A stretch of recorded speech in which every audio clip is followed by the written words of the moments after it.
Buenas noches, señoras y señores. Según Larra, hay palabras camaleón. Hay palabras susceptibles de ser empleadas en todos los sentidos e incluso autoadjudicadas por todo tipo de regímenes políticos, incluso los más opuestos entre sí. Si no camaleónica, por lo menos equívoca o multívoca, es la democracia tan al uso hoy día, y no es la única vez en la historia que ha estado de moda. Y para intentar aproximarnos, simplemente aproximarnos, que no otra cosa es la clave o pretende ser la clave, para intentar aproximarnos, digo, a la esencia del verdadero concepto de democracia tan pluriformemente empleada, es por lo que estamos hoy aquí. Nosotros sabemos, cuando hacemos la clave, de lo difícil que es acometer la tarea con un cierto espíritu democrático, porque no ya solo a través de las cartas y de las críticas que nos elogian, hay quien está siempre con el hacha levantada pensando en que estamos en el autoelogio, sino también las que nos censuran, que son más raras, pero también las hay y no son menos ciertas. Sabemos de lo proclive que es el alma humana a aceptar las opiniones de las ajenas, siempre que se parezcan a las suyas, por lo menos, cuando no que sean coincidentes. Aquí, por la clave, han pasado gentes de todas las áreas, no solo políticas, sino sociales, culturales, económicas, absolutamente de todas las áreas. Unas defienden mejor sus posturas, otras peor, unas luchan más denodadamente, otras menos, pero no se trata de vencer, ni siquiera si me apuran de convencer en este programa, sino simplemente de intentar reflexionar en público y con ustedes. Por lo tanto, de ahí que sea imposible tener a todos los matices de todas las opiniones representadas aquí en todos los programas. Hay que ir alternando, es lo único posible para nosotros y creo que en la medida, incluso equivocándonos a veces, lo intentamos conseguir. Por ejemplo, para este concepto del que hablaba antes y que enuncia el programa, la palabra democracia, contamos hoy con, yo creo, gran parte del abanico político, en parte algunos porque representan a grupos, en parte otros por su propia personalidad personal, si me permiten esta repetición. En primer lugar, hoy, por lo tanto, el profesor, por supuesto, Elin Ruiz, que es granadino, doctor en Derecho, profesor adjunto numerario de Derecho Político en la Universidad Autónoma de Madrid, profesor del Centro de Estudios Constitucionales, académico correspondiente de la Real de Jurisprudencia y Legislación, etcétera, etcétera. No voy a leer realmente todo su currículum, solo resaltar algunas de sus obras más notorias: La función política del ejército, una; Teoría de la decisión política, otra; La Constitución soviética de 1977, otra; y además, lo resalto hoy, es asesor de CD. Entonces, mi primera pregunta sería un poco eso. Es muy normal, es muy frecuente, es fácil o difícil que un profesor de ciencia política universitario esté vinculado o incluso milite en algún partido. No solo aquí en España, sino en otros países. Bien, la necesidad de la situación política puede llevar a opciones diversas como ciudadano, como interesado, como preocupado por los problemas actuales del mundo, de nuestra patria, y naturalmente es una de las facetas en que se muestra la personalidad, y especialmente cuando hay una vocación universitaria. Antonio García Trevijano está aquí hoy y creo que es la primera vez, no sé si en televisión también es la primera vez que está, si no me equivoco. Es la primera vez. Pues me alegro de que sea, no es la primera vez que la clave inaugura estas cosas, me alegro de que sea la primera y que sea en la clave. Antonio García Trevijano, bueno, que sea la primera, desde luego no me alegro, quisiera que hubiera sido ya muchas más anteriormente. Antonio García Trevijano está aquí no por ser notario, abogado, conocido, incluso editor de revistas, fue editor y escritor en Reporter, por cierto, intervino mucho en la famosa operación del diario Madrid, saltó mucho en las páginas de los periódicos por su vinculación al régimen entonces Camino de la Independencia de Guinea, etcétera, pero está hoy fundamentalmente aquí, independientemente de lo que él quiera resaltar, por haber sido uno de los fundadores de la Junta Democrática, de la Platajunta, miembro también en su momento, y sin embargo haber desaparecido hoy de la escena política prácticamente de una manera total. Entonces yo le pregunto por qué. Yo creo que es evidente para las personas que han actuado en política, para la clase política. Yo he defendido durante la dictadura las libertades, y mi acción política se dedicó a lograr la unidad de todos los partidos y de las fuerzas políticas democráticas, sin pertenecer a ninguno de ellos, desde un punto de vista independiente. Yo estaba convencido de que la democracia en España sería imposible si no se alcanzaba la ruptura política democrática. Y mientras los partidos de la oposición democrática pensaban como yo, fue posible la unidad y para mí fue un honor acompañarlos. Pero hubo un momento, cuando habíamos logrado prácticamente la unidad, cuando teníamos a punto la acción política para plantear una alternativa democrática verdadera al estado de la dictadura, en ese momento los partidos aceptaron el pacto reformista del estado de la dictadura y naturalmente mi acción política quedó parada y desde ese momento no actúo en política. No ha sido una decisión voluntaria, no es que yo me haya retirado de la política, yo creo más bien que estoy en el ostracismo político y quiero entender, dada la buena fe con la que han actuado esos partidos, que debe ser un ostracismo como en la antigüedad griega, no por mis defectos, sino por mis virtudes con relación a la ruptura democrática. O sea que se puede decir, parafraseando un poco a Pompidou en su momento, que García Trevijano está en expectativa de la política, sino del poder. No, yo creo que es exagerado. Simplemente la política es una vocación para los que la sentimos y si yo hoy no estoy en la acción política es porque creo que no hay condiciones para una acción política sincera y real y que los partidos tienen que agotar el periodo de monopolio de la acción política.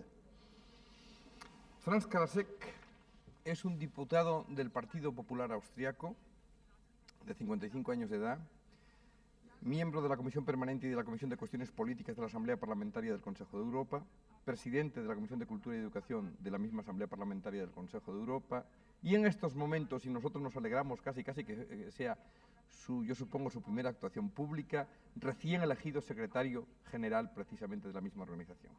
Franz Karasek, ¿qué es el Consejo de Europa y en qué medida cree usted que es sencillamente eficaz en la política europea?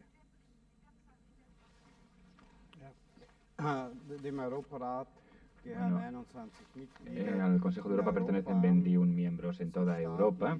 Se trata de estados que trabajan según el Estatuto de los Derechos Humanos.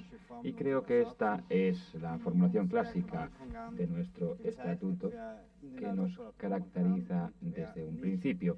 Y ese estatuto determina quién puede entrar en el Consejo de Europa y quién no. Desde los 30 años de su existencia, ha realizado ya 100 convenciones y se trata de convenciones que afectan mucho a la vida del ciudadano europeo. No todos los estados han firmado estas convenciones, pero estas convenciones sí han servido al objetivo del Consejo de Europa. Han servido en gran medida. Muchas gracias, señor Karasek. Creo que habrá oportunidad hoy de profundizar más en el tema. A mí me es especialmente difícil presentar a Emilio Romero Gómez, que ha sido director de la Escuela Oficial de Periodismo, director por 2 veces y largo tiempo del diario Pueblo, en la época del Pueblo Brillante, digámoslo entre comillas, director y fundador del Imparcial, delegado nacional de prensa. Salvo que él quiera añadir otras cosas, a mí se me ocurren 2 preguntas sobre la marcha de tipo biográfico a la hora de la presentación. En primer lugar, Emilio Romero es un hombre que ha traído sobre sí siempre filias y fobias. En segundo lugar, es un hombre, y eso hay que decirlo todos los que hemos pasado por Pueblo, yo también, que ha descubierto y lanzado, digamos, con la mejor de las intenciones al mercado nacional a gran parte de los periodistas que hoy circulan. ¿Por qué las 2 cosas?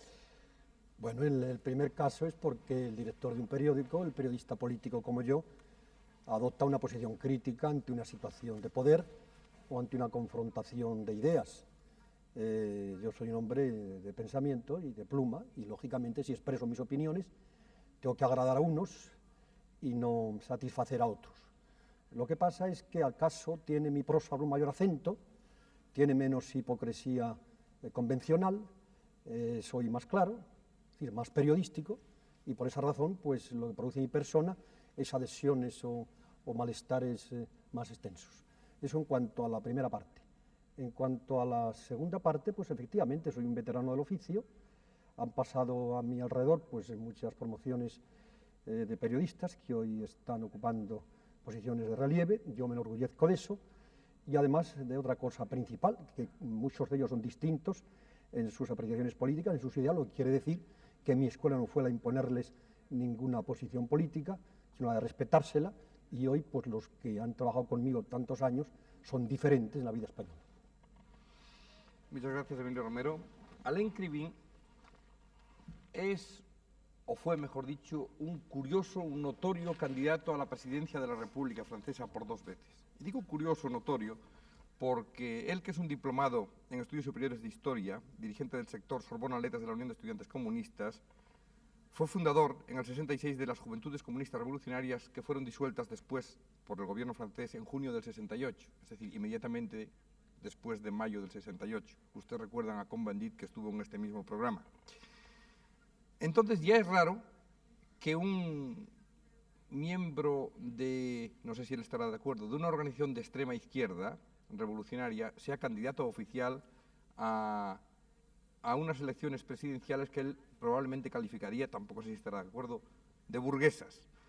En las primeras elecciones, en el 69, en que se presentó, obtuvo cerca de 250.000 de votos.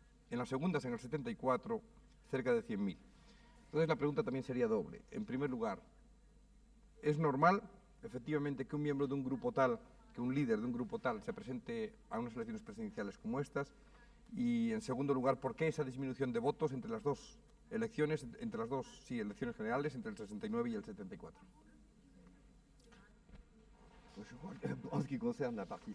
En lo que se refiere a la participación, de participar en estas elecciones, el problema no es de saber si participa o no, de saber, lo que hay que saber es lo que dicen cuando participan en estas elecciones y qué utilización quieren hacer de las mismas. Es efectivo que nosotros siempre hemos explicado y comprendido a través de estas elecciones que no es fundamentalmente por las elecciones y por la elección precisamente de un presidente, en el caso de la Constitución actual, que los trabajadores pueden obtener satisfacción de sus reivindicaciones y llegar a construir el socialismo en Francia.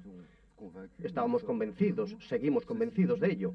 Esto dicho, pues tenemos que participar de vez en cuando consideramos que es útil para la causa de los trabajadores en este tipo de elecciones. Pagamos nuestros impuestos y sabemos muy bien que el dinero que nosotros pagamos pues no va al bolsillo de los trabajadores y no mejora su suerte, y sin embargo tenemos que pagar los impuestos. En lo que se refiere a las elecciones, consideramos nosotros, cuando participamos en estas elecciones, que se trata de una tribuna, de un portavoz, que nos permite no solamente dirigirnos a decenas de millares de personas, es lo que se hace normalmente en los mítines, sino que nos permite utilizar excepcionalmente los medios de comunicación, la prensa, la radio y la televisión, para que se oiga nuestra voz ante millones y millones de trabajadores. Es decir, que nuestra participación es fundamentalmente propagandística y trata de utilizar la radio y la televisión para decir a los trabajadores que no es fundamentalmente por las elecciones, sino por su lucha en las empresas y a escala nacional que podrán obtener satisfacción. En cuanto a los votos, como se me presenta como un candidato presidencial, no es un título de gloria para mí. A mí me gustaría más que se me presentase como un militante de la Liga Revolucionaria Comunista. Pues esto se ha explicado porque había 2 candidatos de extrema izquierda, y cuando se suman los votos de estos 2 candidatos de extrema izquierda, pues supone más que si fuera uno, y entonces pues estos votos han sido buenos para estos candidatos de extrema izquierda. Procediendo también de la antigua Plata Junta, es decir, de alguna manera, a la que estuvo vinculado, ha estado desde su creación prácticamente vinculado no solo a UCD, partido en el que milita, sino a sus más altas instancias.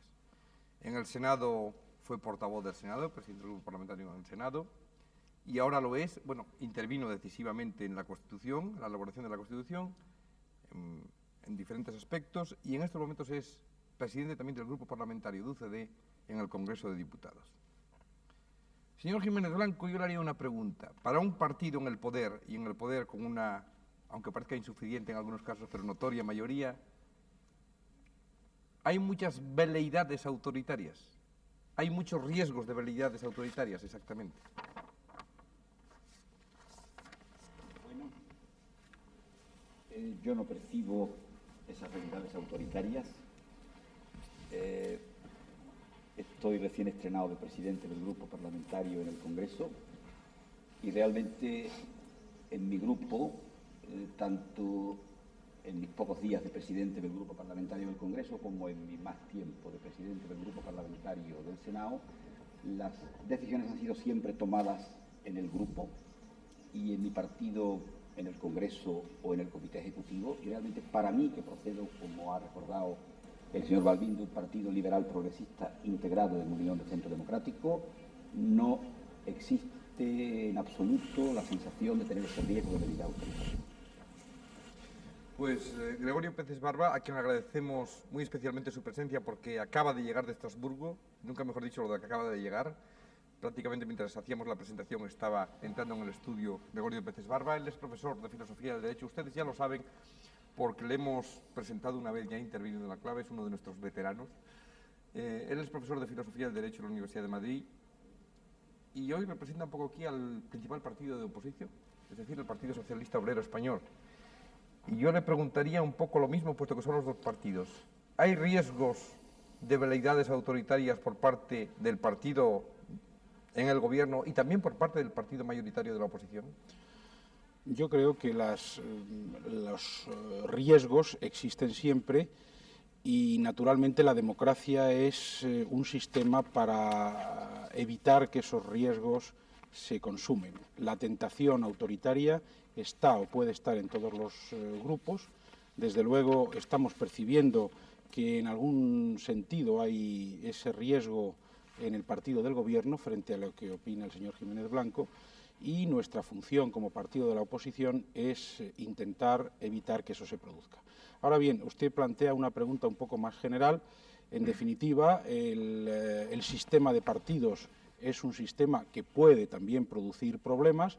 Por eso, en una democracia avanzada, los partidos completan su acción política, aunque son, y en nuestra Constitución está muy claro, un cauce fundamental para la participación política, con otra serie de cauces que van desde el respeto a las libertades de los individuos, que es un freno para eso, hasta la participación directa de los ciudadanos a través de varios cauces. Por consiguiente, es una posibilidad esa tentación, y quizás el único sitio donde esa tentación se puede evitar es precisamente en la democracia. Pues para introducirnos en el tema, hoy podemos estrenar una película que se titula Juárez. El personaje, la mayor parte de ustedes lo conocen ya, el personaje fue decisivo en la historia política de México, que a su vez nos sirve a nosotros en algunos casos de comparación. La película está inspirada en una obra de teatro de Berfel, Maximiliano y Carlota, pero es un excelente cine de Dieterle, como protagonista Paul Meunier. Coincidentemente no hace 3 semanas todavía que por la clave ha pasado otra película de Dieterle con el mismo protagonista sobre la vida de Zola, y también coincidentemente, esa es la verdad porque no lo buscamos tanto, pero es la tercera vez que hay una película de Dieterle porque también hemos pasado ya Jenny por la clave. Vamos a ver Juárez y después hablaremos del tema. Hasta entonces.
Una de las cosas malas con las que cuenta la clave en los últimos tiempos es esto del minutado fijo, por el cual deberíamos acabar todo el programa teóricamente a las 11:30, 11:40, cuando hay películas largas como la de esta noche, que han sido 128 minutos de película, más 30, 40 minutos de publicidad.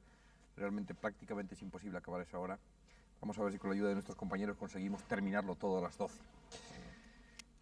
Bueno, ya han visto ustedes algunas de las facetas o de las parcelas en que puede reflejarse este concepto que hablábamos antes, al que hacíamos referencia al principio, equívoco o multívoco, de la democracia. Posturas diferentes y, sin embargo, posiblemente honestas por todas las partes o por algunas de las partes. Puesta en cuarentena de la constitucionalidad de las leyes, de la legalidad, del régimen político, etcétera, etcétera. Todo ello forma parte del mismo concepto. Porque si democracia es, para entendernos grosso modo, el autogobierno de todo el pueblo, lo que importa ahora es saber cómo se autogobierna el pueblo mejor.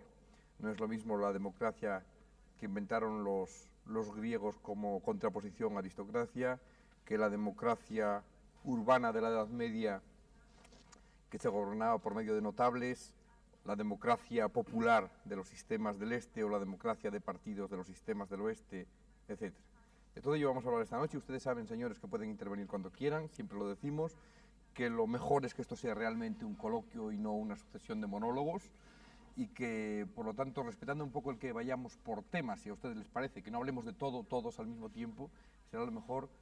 Lo mejor sería quizá a partir de la película. Yo no sé qué le parece a García Trevijano, que hace un momento me hacía alusión precisamente al respeto histórico, por lo menos en la primera parte del film que acabamos de ver.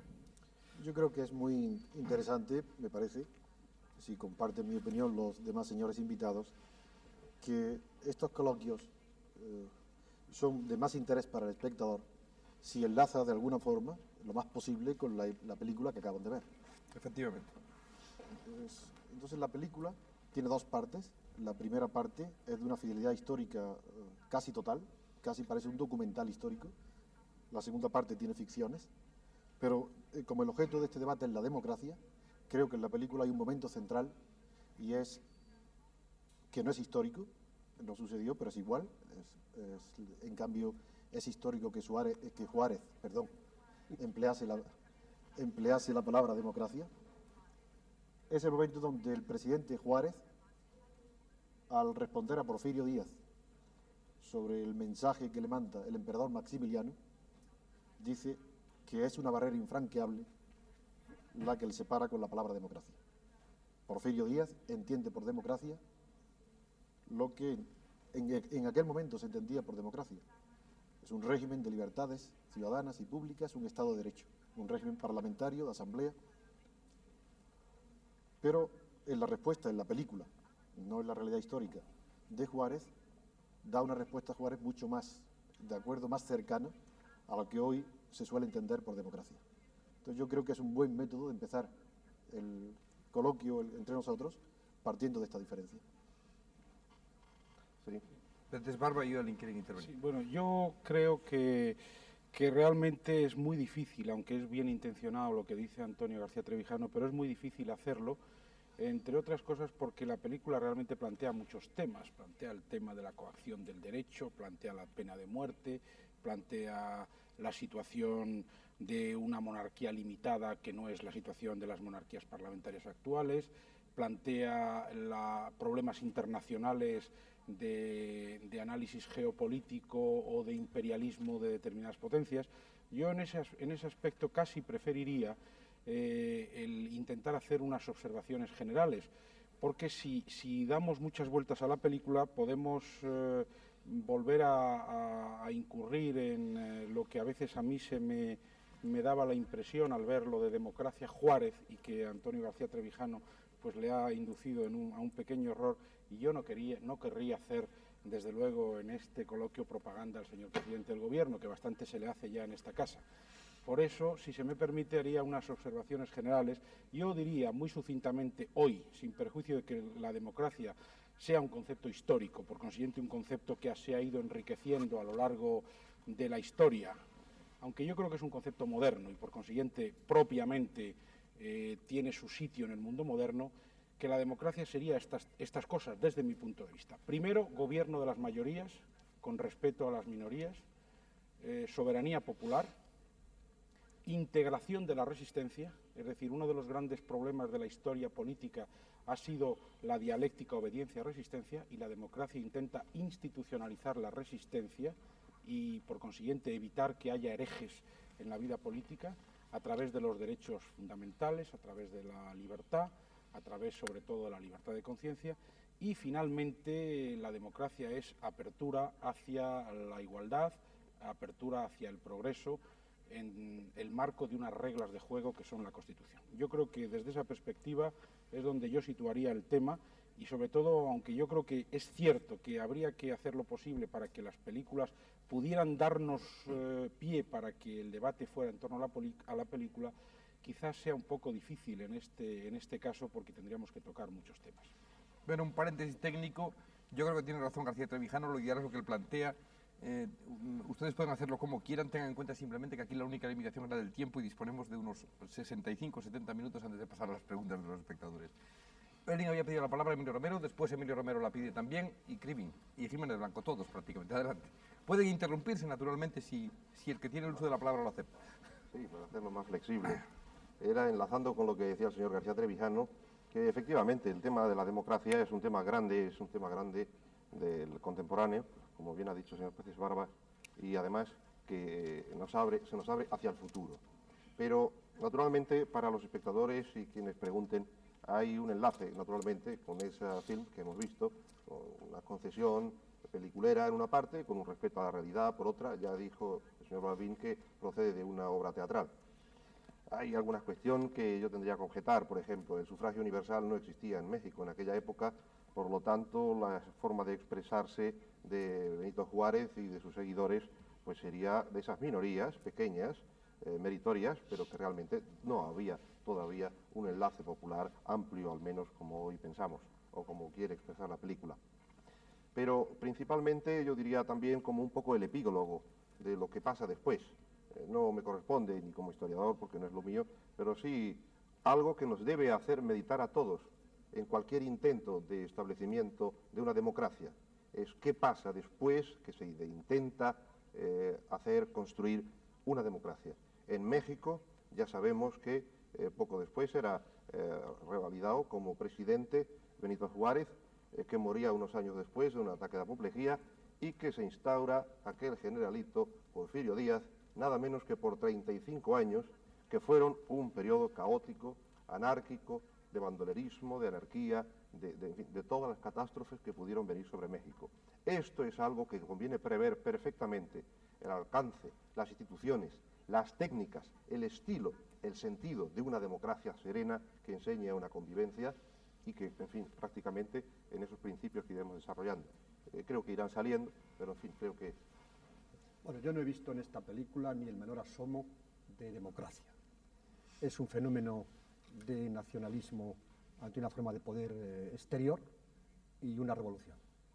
Por lo tanto, allí no existe en ninguna parte la figura o la imagen de democracia que todos sentimos en nuestro tiempo, que nos invite a hacer ningún tipo de análisis de esa película respecto a lo que pasa ahora.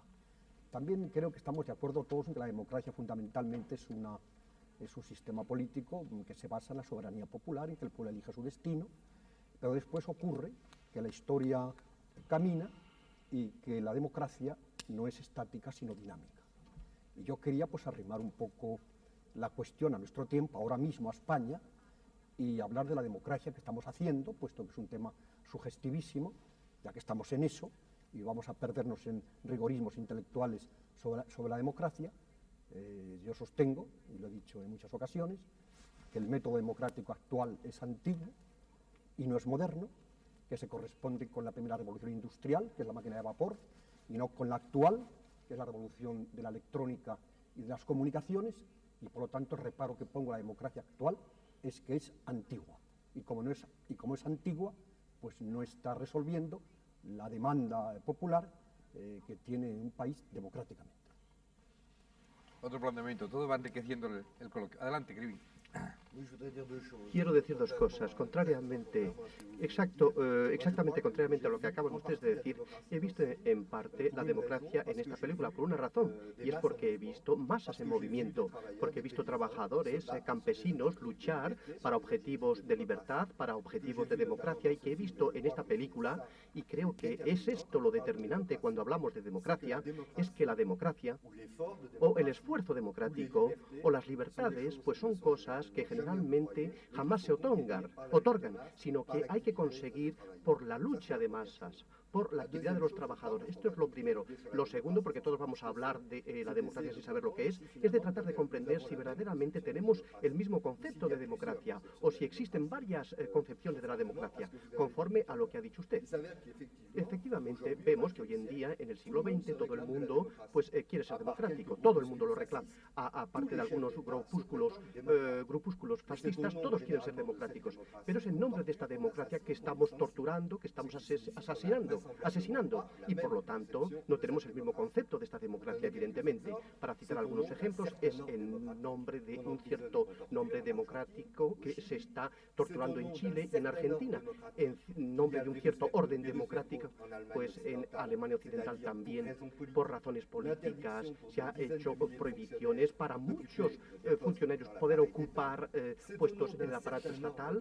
Es también en nombre de un cierto orden democrático que hay más de 1 millón de parados en España, en Francia y en Italia, y también es en nombre de un cierto concepto de la democracia, del mantenimiento del orden democrático, que se envía la policía en otros países, que aquí, por ejemplo, se evita el aborto de las mujeres o se evita también el divorcio, y siempre en nombre de la democracia. Creo que hay que ir mucho más lejos y todos estos demócratas no tienen el mismo concepto de la democracia.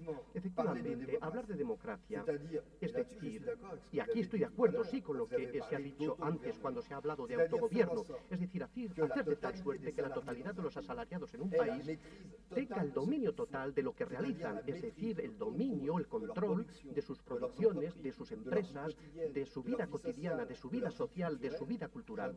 Yo entiendo el dominio total de lo que nosotros llamamos un sistema autogestionario, y esto hay que suprimir previamente el obstáculo para llegar a esta verdadera democracia, es decir, la explotación del hombre por el hombre, la propiedad privada que engendre a continuación la guerra, los despidos, la tortura, etcétera. Es decir, que yo pienso que no podemos hablar de democracia independientemente del sistema social que nosotros prevemos.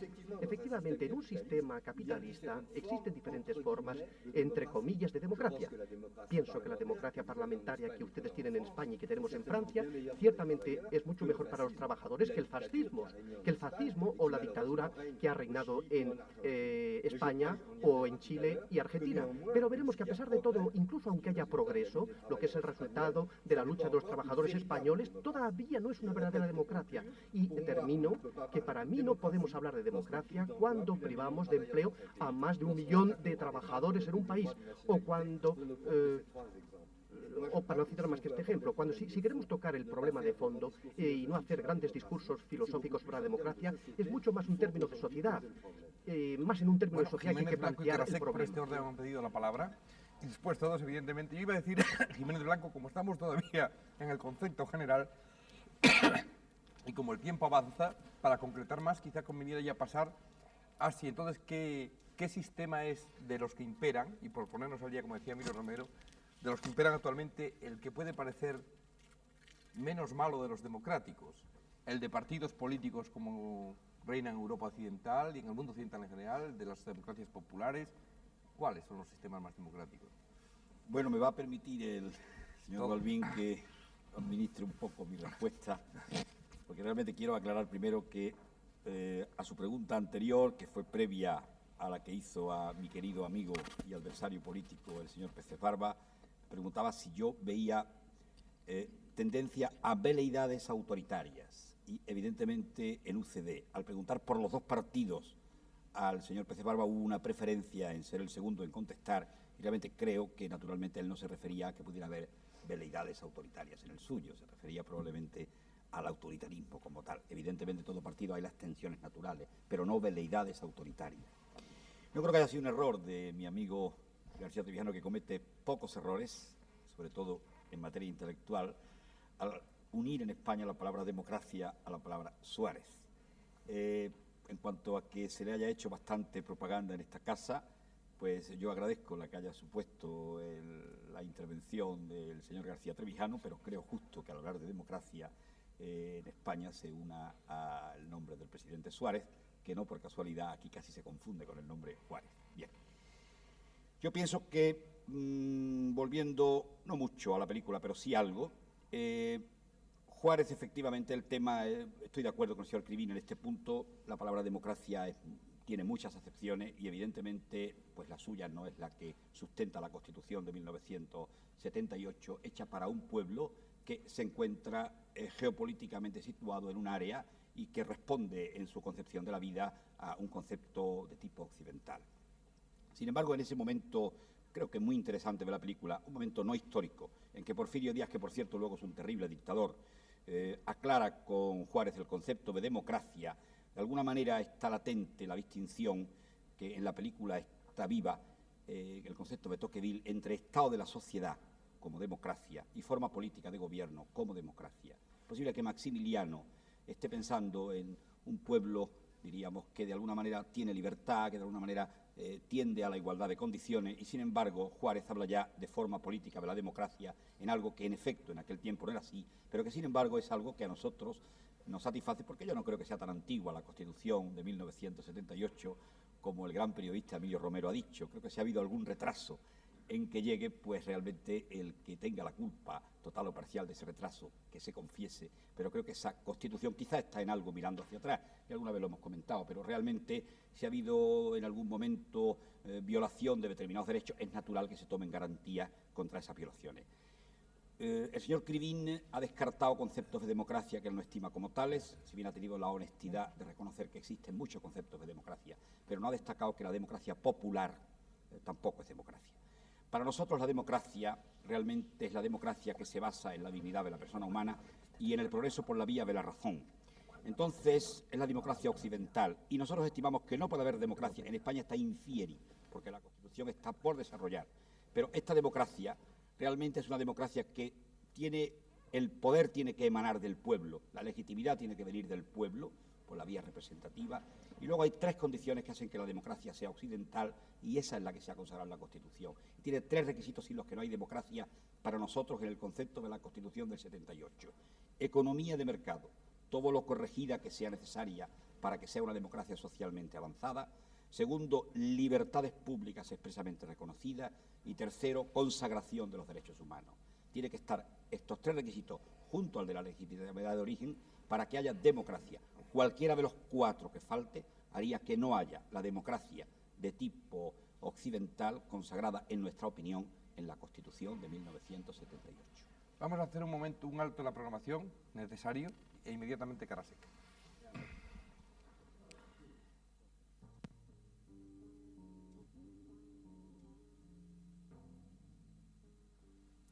Bien, señor Karasek, es su turno.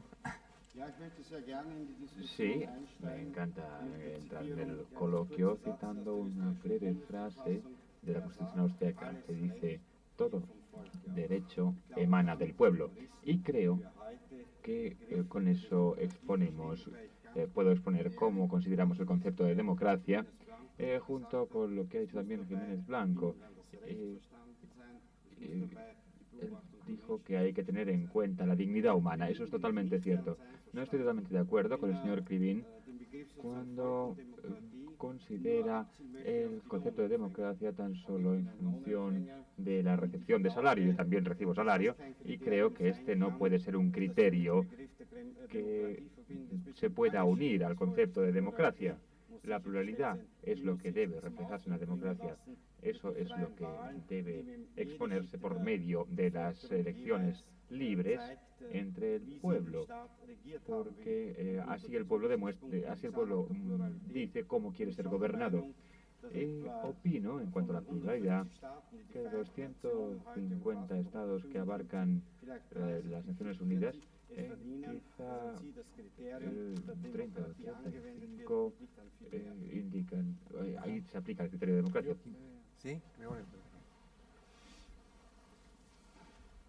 Bueno, yo quisiera perfilar algunas de las cosas que he dicho un poco al haber oído a los restantes participantes en el coloquio. En primer lugar, ciertamente la democracia es una forma de resolver los problemas políticos. Yo creo que es una forma madura frente a lo que opina, no sé si Emilio Romero decía que era un poco anticuada. Yo creo que es una convicción de pueblos viejos o de pueblos, digamos, que tienen una cierta maduración intelectual y cultural. Y parte de una convicción, parte de la convicción de que sean cuales sean los ideales de cada uno, y en este caso todos son muy respetables, no existe ninguna verdad absoluta en el campo de las ciencias sociales, de tal forma que no podemos descubrir exactamente, hacer un diagnóstico, y sobre todo que creo que no hay que huir de lo que se han llamado los planteamientos generales y filosóficos, porque puede suponer caer en el simplismo. Entonces, la democracia, de alguna manera, es la convicción de que nadie tiene toda la verdad. Y por eso es necesario establecer unas reglas del juego, que es en lo que consiste la democracia. Juego de las mayorías, respeto al pluralismo, lo que hemos dicho. Y eso supone que dentro de esas reglas de juego es posible que cada uno defienda sus opiniones y que cada uno luche por sus ideales. Los socialistas, y en eso sí que estoy de acuerdo con lo que ha dicho el señor Krivin, estamos convencidos de que no es posible conseguir los ideales que tenemos sin lucha, sin un combate, porque la historia lo demuestra. El sufragio universal al que se refería antes, me parece que era Germanelli, no se consiguió porque fuera otorgado, sino que hubo una enorme lucha de todos los pueblos. Y todavía hoy, si leemos los debates sobre el sufragio universal en España y las cosas pintorescas que decía el señor Cánovas del Castillo, que algunos han tomado como el precursor de la otra restauración, comparándolo con el hombre de esta restauración, pues nos quedaríamos asombrados de ver lo sectario que era el señor Cánovas del Castillo y lo despreciativo de las minorías. Si vemos o buscamos lo mismo en relación con el derecho de asociación, le ha costado a los trabajadores un siglo de lucha y mucha sangre conseguir el derecho de asociación y de sindicación. Todo eso es absolutamente cierto. Pero los socialistas, el socialismo democrático, estamos convencidos de que no hay más que un camino para avanzar en esos ideales, y ese camino es el de la libertad política. Emilio Romero quería, por alusión, decir algo, creo. Necesito intervenir por una razón. Yo no he dicho que la democracia esté anticuada. Lo que he dicho que el método como se está haciendo la democracia en España sí que está anticuada, porque no están interviniendo las fuerzas económico-sociales al mismo nivel con que intervienen los políticos. Para mí la democracia moderna consiste, y esto ya lo anticipó un político francés muy notable, Mendes France, hace 20 años con su República Moderna, es que había unos protagonistas nuevos de la historia, que eran los trabajadores y los empresarios, y que los políticos no eran los personajes sustantivos del mundo moderno en esta revolución industrial. Entonces, la democracia que estamos haciendo en España ahora, el método democrático, es anticuado porque no hay una incorporación de fuerzas económicas y sociales al protagonismo histórico de nuestro país en estos momentos, porque han podido hacer ustedes, los parlamentarios, una constitución mediante pacto, se han entendido, han hecho una cosa que a mí no me parece descartable, porque lo importante es interpretarla ahora, pero sin embargo, pues han tenido una falta garrafal, que es la de no haber provocado o producido el pacto social que genere en este país convivencia y justicia. Entonces, están como excluidos de una legalidad política activa y dinámica los trabajadores y los empresarios después de 3 años de transición. Y estamos en las centrales obreras o en las patronales como estábamos hace 40 años. Eso en la democracia moderna es prácticamente inadmisible. Esto es lo que prueba su anacronismo. Y después, en cuanto a pensar que el parlamentarismo, como ustedes lo hacen, pues es el parlamentarismo que corresponde a la democracia moderna, pues lo niego. Porque precisamente hoy el objetivo capital es gobernar, democráticamente, pero gobernar, y no parlar demasiado en el Parlamento. Ustedes pierden el tiempo brillantemente parlando, pero el país necesita ser gobernado. Y entonces, para gobernar, hace falta que el Parlamento tenga un gobierno firme y estable y que la oposición haga el control del poder o la fiscalización sin tanto juego de loritos. Esto es lo que me parece a mí que debe caracterizar la democracia moderna respecto a la antigua. Y también tengo una precisión que hacerle a Krivine. Una sola pregunta, por favor. Un segundo, Krivine, s'il vous plaît, que quiere plantear un tema. Il va posar en cuestión, o sea, Krivine. Es que voy a decir, bueno, es que se lo estaba explicando. Krivine, en su manifestación anterior, se me ha revelado como un contemporáneo auténtico de Juárez, porque en el tiempo en que Juárez existía, hace 100 años, pues fue cuando don Carlos Marx inventó en Londres el marxismo. Y dice exactamente las mismas cosas que se hacían hace 100 años, sin reparar que aquí han pasado 100. Es decir, que si existe paro, no se le puede inculpar a la democracia, sino porque la democracia sea mala o no afronte eficazmente el paro. Todas las objeciones que ha hecho a la situación actual para inhabilitar la democracia no tienen ningún sentido más que la democracia que exista en España o en Francia tenga insatisfacciones de métodos, pero no a la democracia en sí. Estoy de acuerdo con Pérez Barba y con Jiménez Blanco en que el elemento capital de la democracia es la libertad. Respetamos el orden de petición, Pérez Barba, aunque haya alusiones. Adelante, entonces, Oelling y Trevijano. Sí, bueno, uniendo lo que voy a decir con las últimas intervenciones de don Emilio Romero, que efectivamente yo, aunque lo guardaba para después, pero creo que vale la pena plantearlo ya, se están viviendo unos conceptos de democracia elaborados en el siglo XIX, con unas técnicas y fórmulas que ya realmente quedan un tanto pasadas. Hoy, en la época de la electrónica, viendo ya cerca el año 2000, realmente en que la comunicación es prácticamente inmediata, en que la comunicación con todas las partes del mundo es un hecho, vivir todavía fórmulas en que realmente la representación se basa en procedimientos anticuados es algo que hay que superar rápidamente con ingenio.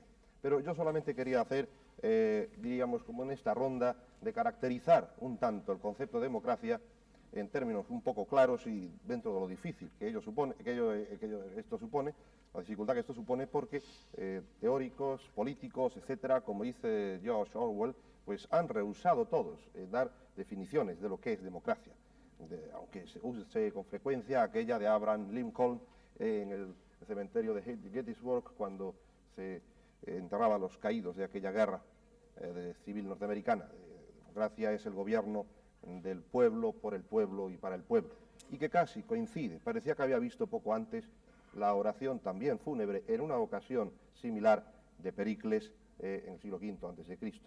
Pero bien, caracteres entonces de esta democracia actual sobre la que se ha ido elaborando. Para empezar, 3 principios básicos. La dignidad de la persona, que es fruto de una evolución lenta desde el Renacimiento a partir de la escuela del derecho natural, de la defensa de los derechos que hoy llamamos humanos, básicos.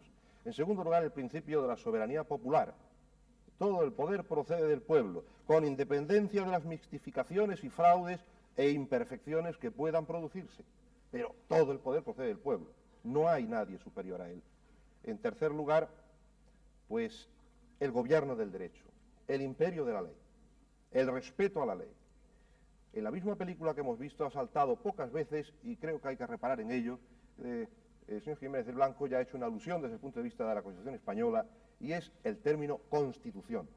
El término democracia va naufragando a lo largo de la historia, está inventado hace mucho tiempo, aunque fuera aquella democracia de Atenas, que hoy nosotros no la admitiríamos como tal democracia, porque evidentemente descontaba a grandes proporciones de la población, desde los esclavos y los extranjeros hasta las mujeres, etc. Pero ha ido naufragando hasta múltiples intentos hasta hoy. Y realmente es las técnicas las que han permitido ir asumiendo una capacidad representativa cada vez más amplia y cada vez más auténtica, no se puede negar.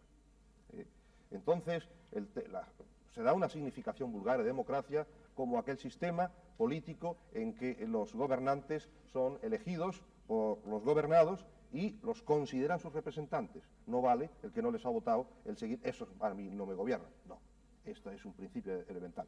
Pero, evidentemente, todo esto requiere técnicas mucho más amplias.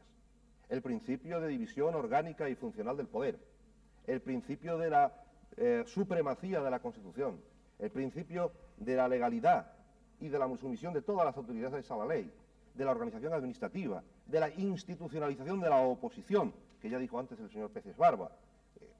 la admisión, en definitiva, del conflicto dentro de la sociedad, y que ese conflicto es bueno para la sociedad, porque realmente genera, potencia, aumenta las posibilidades creadoras del hombre libre en sociedad. Entonces, aquí dos ideas básicas: la igualdad y la libertad, aunque aquí hay dos dificultades que creo que saldrán más en el coloquio, porque el ejercicio de la libertad va con mucha frecuencia a restringir la igualdad, el principio de igualdad. Y cuando el principio de igualdad se potencia, puede restringir las libertades. Esto es un hecho que lo vemos cada día. Por último, un estilo, y ya termino. Un estilo, ya no es solamente cuestión de procedimientos. Los procedimientos democráticos se han tratado de incorporar a múltiples países y naciones en ocasiones históricas y sociales distintas, pero no han funcionado. Hace falta un estilo. Esos estilos basados, sobre todo, en la idea de consenso, de respeto, de que no se tiene toda la verdad, de que incluso hay que abrirse a los argumentos de los demás. En segundo lugar, la idea de racionalidad creadora, de planificación, de ordenación, y de una ética de fondo, una ética democrática, que creo que es algo de lo que tenemos todavía que hablar. Vamos a ver, García Trevijano, Clivín ha pedido la palabra, Pérez Barba, Jiménez Blanco está muy callado, no sé si él también quiere, supongo que sí. Adelante, García Trevijano. Voy a intentar algo que creo que es arriesgado, pero que merece la pena. Voy a intentar definir muy brevemente la democracia de tal forma que creo que puede ser aceptado por todos los demás, pese a las diferencias ideológicas tan profundas de los que aquí están invitados. Para luego, después de esta definición, examinar si existe o no en España democracia, si el Estado español es o no democrático. Para mí la democracia, en primer lugar, me sitúo inequívocamente en el campo de la democracia formal, para evitar confusión en los términos. Es decir, ya prescindo, por tanto, de la definición o incluir en la definición el concepto de la democracia material existente o pretendidamente existente en los países del este. Me sitúo, por tanto, en el concepto formal de la democracia, en el campo occidental. Creo que la democracia es un método de legitimación y ejercicio del poder estatal, del poder del Estado, que se caracteriza por dos notas irreductibles, de tal forma que si falta alguna de ellas no hay democracia, pero que pueden haber otras notas que son democráticas y que es signo de democracia, como lo señalaba antes por los que me han precedido, pero que estas dos considero que son irreductibles. Si no existen, no hay democracia. La primera es que el poder del Estado está legitimado mediante un procedimiento técnico de elección directa o indirecta de las personas que tienen que ocupar los cargos del Estado y ejercer el poder político. La segunda nota es que tiene que haber un órgano también elegido por el sufragio universal que controle el poder del Estado, el Ejecutivo. La nota es que todos los ciudadanos mayores de edad, con un derecho igual, sin discriminación, tienen que participar, o pueden participar, tienen el derecho a participar en la elección del poder político y en el control de ese poder. Esas son las dos notas que me parecen irreductibles.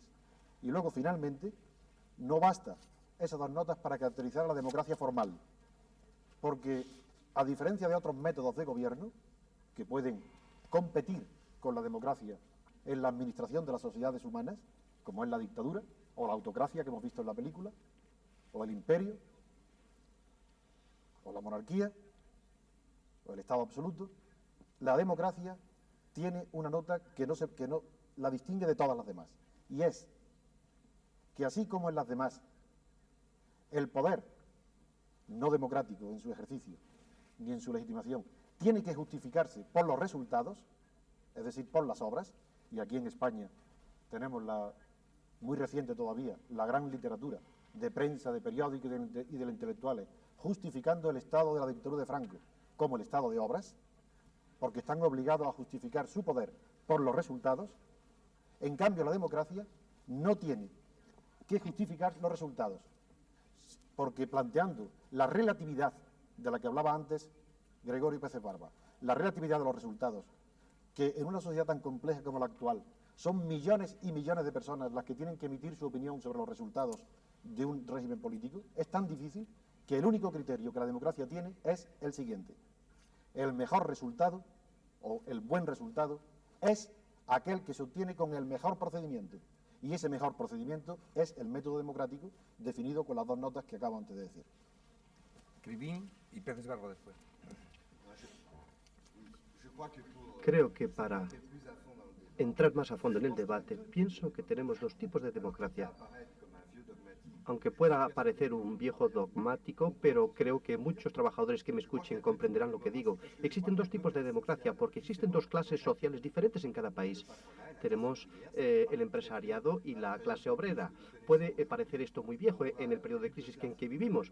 Vemos las luchas de clases que se desarrollan en todos los países, incluso en países en donde no había. Pero siempre sigue existiendo esta noción de la clase capitalista y de la clase trabajadora que no tiene nada más que sus brazos para trabajar. Hay dos tipos de democracia, por lo tanto, la burguesa, repito, con sus aspectos más positivos, si lo comparamos con el fascismo o la dictadura militar, y que tiene otro concepto de la democracia ahora, que yo llamo la socialista o la democracia obrera. Creo que la democracia burguesa es el ejercicio del poder por una minoría social, es decir, es la forma de que tiene esta pequeña minoría que tiene los medios de producción y que posee las fábricas por el sesgo de ciertas coartadas para hacer pasar este poder de la minoría a ejercerlo. Para mí, la democracia es el poder de la mayoría en el sentido de que un verdadero socialista, y no hablo de la caricatura staliniana que existe en los países del este, pero una verdadera democracia socialista es verdaderamente el poder para la totalidad de los asalariados, para la totalidad de los productores, es decir, para decenas de millones de personas. Se me va a replicar, sí, pero la democracia burguesa es el poder de una minoría, pero sin embargo, el señor que es presidente del grupo parlamentario de UCD no es un partido obrero, y me va a decir usted, pero somos mayoritarios en este país, por lo tanto la democracia desempeña su papel aquí. Cuando yo he hablado de coartada, pues quiero hacer ver en 2 minutos cómo se puede establecer una mayoría en una sociedad en donde los hombres y las mujeres no son libres. Entiendo que vivir aquí en España, y nadie me puede replicar en Francia o en España, es decir, una sociedad capitalista gobernada por la ley del mercado, y se ha explicado que era uno de los medios de la democracia. Creo que es exactamente lo contrario, porque la ley del mercado es la competencia, es el despido, pero vamos a pasar por alto. Vivimos todos en una sociedad capitalista, es decir, que a mi modo de ver, desde la cuna al cementerio, cada individuo, en cuanto nace, se ve directamente tomado en mano por los medios de explotación, de enajenación de la sociedad capitalista. Desde la escuela de párvulos, la enseñanza que recibe un niño no es neutral. No se le enseña lo que es la igualdad, no se le enseña lo que es el socialismo, se le enseñan lo que son los programas. Y desde el parvulario, pues se toma a estos niños para hacer buenos electores en el futuro y para que sean buenos ciudadanos del capitalismo, es decir, la selección que existe ya en la escuela, la selección social, la competencia entre los niños por la distribución de los premios, etcétera. Después de la escuela se pasa al aprendizaje con pequeños jefecillos, con la disciplina. Entonces es un pequeño robot que se aceptará la ley establecida, la ley ya establecida por los capitalistas, porque se vive en una sociedad capitalista. Después del aprendizaje se pasa ya al cuartel. En el cuartel todavía esto va más lejos, empezamos a ser todavía más robot. Nos vacía el cerebro, se nos pone un uniforme, y después se pasa ya a la fábrica, y ahí desgraciadamente ya no son oficiales, pero es el contramaestre, el jefe de equipo que nos enseña a obedecer, e incluso se limitan los derechos sindicales, lo que es el caso en Francia y en España en el momento actual, lo que significa que cuando el ciudadano va a votar, tomo un ejemplo de un obrero que, por ejemplo, está en la cola, pues es una parodia de democracia. El obrero tiene un voto y cree que está a igualdad del patrón, y no, una vez que ha terminado, el patrón sigue poseyendo la fábrica y el obrero sigue siendo explotado por este patrón y puede ser despedido por este patrón. Por lo tanto, no es que yo vaya en contra de las elecciones, pero sí permite este tipo de democracia a la clase dominante, es decir, a la capitalista, hacer lo que quiera. Y concluyo que excepcionalmente los partidos obreros de izquierda, cuando son mayoritarios, entonces vemos a nuestros grandes demócratas burgueses que ya no respetan sus propias leyes y que llevan a cabo estados militares. El general Pinochet en Chile no era un fascista, era un general demócrata que tenía la conciencia republicana, legalista, pero que representaba sí a la burguesía. Y este ejército republicano, respetuoso de las leyes, y esto es muy raro por este tipo de elecciones que hemos hablado, pues entonces se produce el golpe de Estado. Lo hemos visto en Argentina, en Chile, y también lo han visto ustedes en España. Y si no es el golpe de Estado militar, como los capitalistas siguen teniendo el poder, aunque sean las izquierdas las mayoritarias, pues es la fuga de capitales, es el sabotaje, etcétera. En el 36 lo hemos conocido también en Francia. Por lo tanto, estos discursos de respetemos al hombre, la democracia, etcétera, pues para mí la democracia obrera es otra cosa, y termino porque soy muy largo.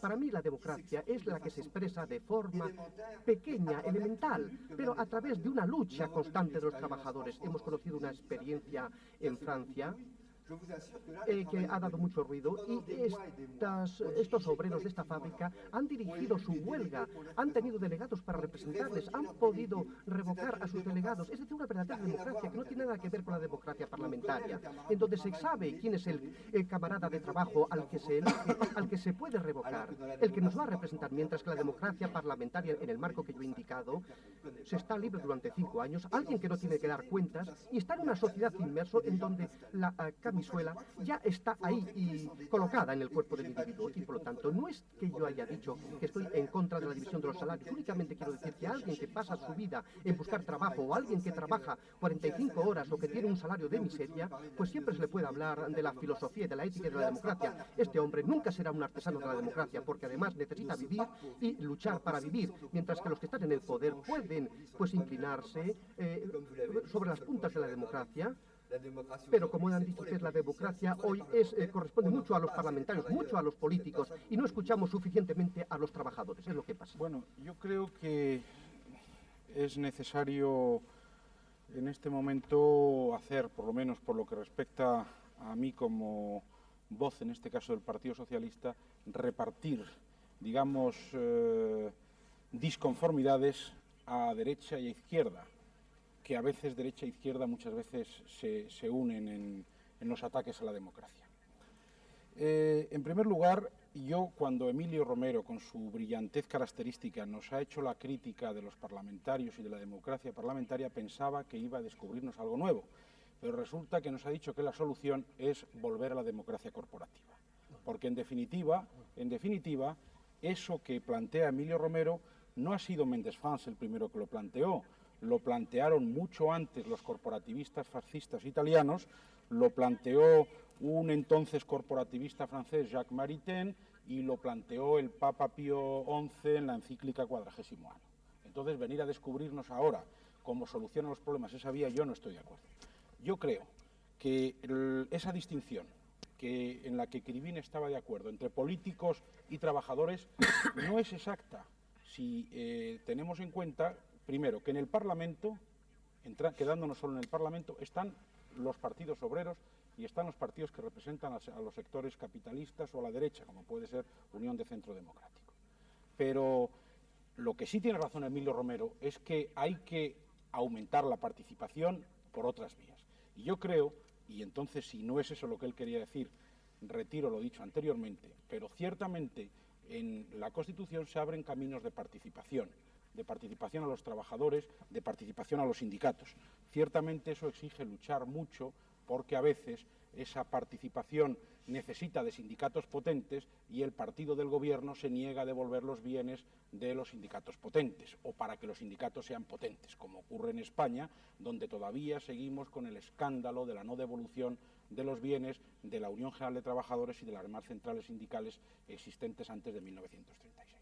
En ese sentido, si eso es lo que Emilio Romero decía, yo estoy de acuerdo. Si es que hay que volver a hacer junto a la Cámara, que era lo que decía Méndez Fans, al Parlamento, una Cámara corporativa donde los intereses se integrasen y donde se estableciese un pacto social, yo creo que el pacto social no es posible, porque el pacto social supone el arreglar cosas que son difíciles de arreglar si no es por las reglas del juego democráticas. Es decir, que lo que hay que hacer es hacer unas reglas de juego que la Constitución permita que se expresen las contradicciones de clase, porque evidentemente existe la lucha de clases, existe una clase explotadora y existe una clase explotada. Lo que ocurre es que los socialistas no estamos de acuerdo con que a través de la unión de una serie de aspectos reales se llegue a la búsqueda de una solución que no puede ser para una sociedad moderna el modelo de la fábrica LIP, por muy hermoso que haya sido, porque entonces volveremos a los falangsterios de Fourier y a las pequeñas utopías del siglo XIX. Lo que no se nos ha dicho es dónde está esa democracia tan perfecta que se nos ha descrito. No se nos ha dicho, o se ha dicho, mejor dicho, por Krivine, que no es la democracia stalinista de los países del Este, que no es la democracia parlamentaria. ¿Dónde está? Sí. Si la democracia es la lucha incesante del pueblo, yo estoy de acuerdo que eso es un aspecto importante de la democracia, pero creo que hay que tener una perspectiva de institucionalización de esa realidad. Y esa institucionalización no es más que a través de la democracia política, que es a través de la cual los socialistas, y con esto termino, insertamos nuestra utopía, porque nosotros somos los que hemos iniciado lo que dice Krivine, somos los que hemos hecho esa crítica a la sociedad. Reconocemos que existen técnicas de envilecimiento que a la gente la deforman desde que nace hasta que muere, pero no creemos que exista ningún método para superar eso más que a través de la democracia política. Por alusión, Emilio Romero quiere responder. Sí, Jiménez Blanco después. Quiero precisarte, Peces Barba, una cosa. Yo no defiendo la democracia corporativa. No creo en ella. Y el antecedente de que tomen parte las fuerzas sociales como protagonistas en el orden político no es tampoco muy reciente, ni es la de Méndez Fran, ni la de Maritain. Va mucho más lejos. Están Sorel en los sindicalistas de finales de siglo. El protagonismo obrero se ha aprendido hace muchísimo tiempo.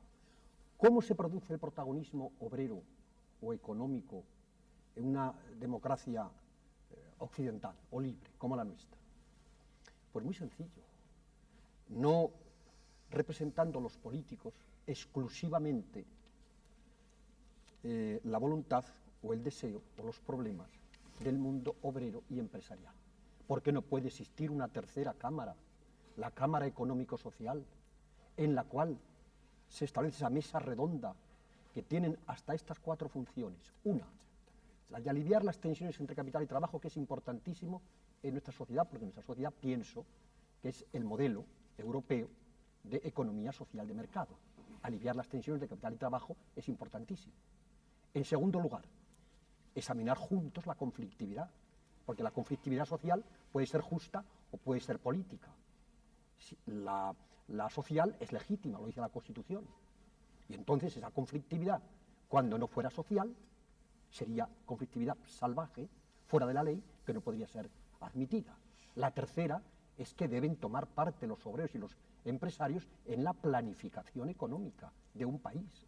Y no solamente los políticos y el gobierno en el Parlamento, porque ellos son los artífices del mundo económico-social. Y cuarta, tienen que administrar y fiscalizar la seguridad social. Entonces, una democracia moderna es aquella que pudiera tener las 3 cámaras en este país. La territorial, que es el Senado, para un Estado como el nuestro, casi federal, o las autonomías. La Cámara actual, la baja que dicen, la parlamentaria, que examina la política del país, y la económico-social de los artífices de lo económico-social, que no son otros que los trabajadores y los empresarios. Y esas 3 cámaras, con un poder ejecutivo estable y un control parlamentario fiscalizador, eso es la democracia moderna. Y entonces lo que se produce es el pacto político en el Parlamento y el pacto social entre empresarios y trabajadores. Y así se consigue, pienso, la paz y la convivencia social. Peces Barba quería hablar, pero Jiménez Blanco reivindica su derecho ya a hablar. Vamos a ver. Es una pena que Que se llama la colaboración de clases. Voy a intentar contestar un poco porque realmente efectivamente hasta el señor Balbín me ha dicho que estaba muy callado, lo cual es anormal en un portavoz. Yo pienso que el concepto de García Trevijano es aceptable, pero parcialmente. Es muy formal su concepto de democracia. Es decir, solo habla de la legitimidad de origen de la democracia, pero eso tiene que ser para algo. Solo hay democracia si eso tiende a lo que hablamos antes, libertad política y tendencia a la igualdad social. Al menos igualdad de condiciones como punto de partida, igualdad social como meta. Dignidad de la persona humana, o sea que ese es el aspecto formal, pero evidentemente tiene que haber un aspecto teleológico, un aspecto finalista, si no realmente el concepto de democracia queda demasiado formal.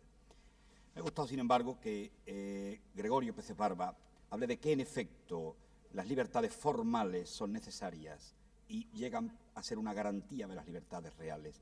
Y es real que en un primer minuto no se plantea como libertad formal el derecho de asociación de los trabajadores o el sufragio universal. Es una conquista dura, pero que al fin se incorpora también como libertad formal y es reconocida por consenso en la Constitución y hoy forma parte del catálogo de los derechos formales. Yo creo que esto realmente, lo único que le querría decir a mi amigo Peces Barba es que cuando hable de un parlamentario centrista perteneciente a un partido de centro, lo califique como de centro, porque yo nunca me permito decir que el Partido Socialista es de izquierda convencional, pues yo digo que es un partido de izquierda, supongo. Entonces creo que mi partido es de centro y debía hablar de centro y no de derecha, con todo respeto que puede haber y hay una derecha democrática.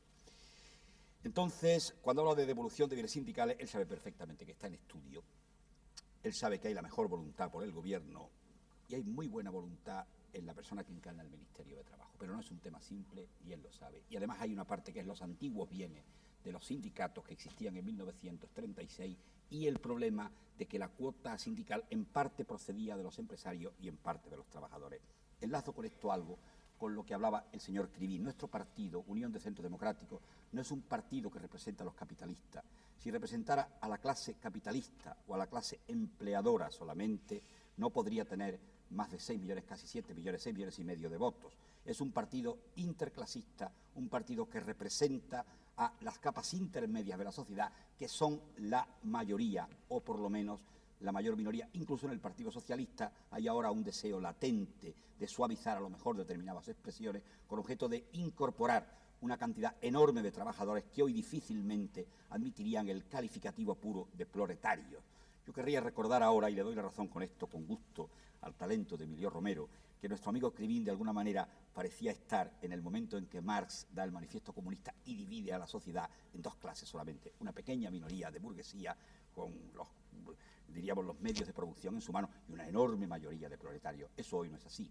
O sea, realmente se debe a Marx el descubrimiento claro de que existen las clases, el descubrimiento claro de que la historia ha de interpretarse de alguna manera con un método que tenga en cuenta esta existencia, pero hoy decir que existe una pequeña burguesía y una enorme clase de proletarios es algo simple. Hay una capa intermedia muy importante, una capa de centro, que fue la que probablemente hizo que Juárez no pudiera triunfar. Porque Juárez realmente plantea, como toda la América hispana y como la España del siglo pasado y como Génova, plantea una imitación de la Revolución Francesa y de la de Estados Unidos sin existir una capa intermedia amplia. Para que existan partidos de centro, para que existan democracias de tipo liberal, tenía que haber unos supuestos sociales que en la época de Juárez no se daban. Y eso es evidente. Hoy existe esa capa intermedia, hoy existe la posibilidad de esa posición centrista y por eso realmente me gustaría que el señor Crivín se informe bien y sepa que 7 millones de personas no son en España capitalistas ni empresarios, o 6 millones y medio, no recuerdo ahora mismo, y realmente, por tanto, UCD no representa esa minoría de burgueses capitalistas, explotadores de que hablaba. Con respecto a la intervención de Emilio Romero en otro punto, en efecto, yo recuerdo la lectura de la République moderne de Ben de France, donde hablaba de la Segunda Cámara de intereses, que efectivamente se parecía bastante a las Cortes orgánicas, ciertamente. Yo creo que puede haber una democracia orgánica, lo que creo que aquello no fue una democracia orgánica, eso es otro tema.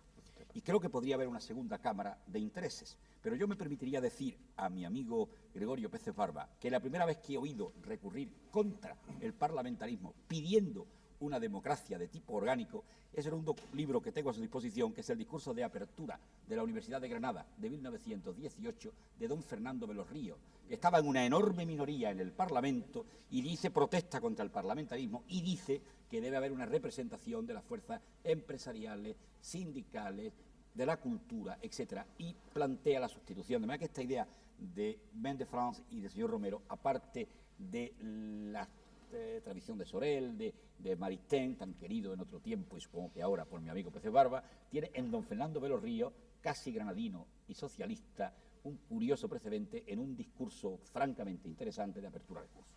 Bueno, después de todo esto, yo le diría al señor Crivín que dado que la mayoría realmente es la capa intermedia de la sociedad, la democracia que él plantea podría confundirse con la dictadura de una minoría. Yo no quiero aludir a la dictadura del proletariado prácticamente abandonada hoy por todo el mundo, pero evidentemente si se habla de democracia no se habla de ningún tipo de dictadura. En España se está pareciendo bastante a Europa y esto nos satisface y voy a decir algo que sorprenderá a Gregorio.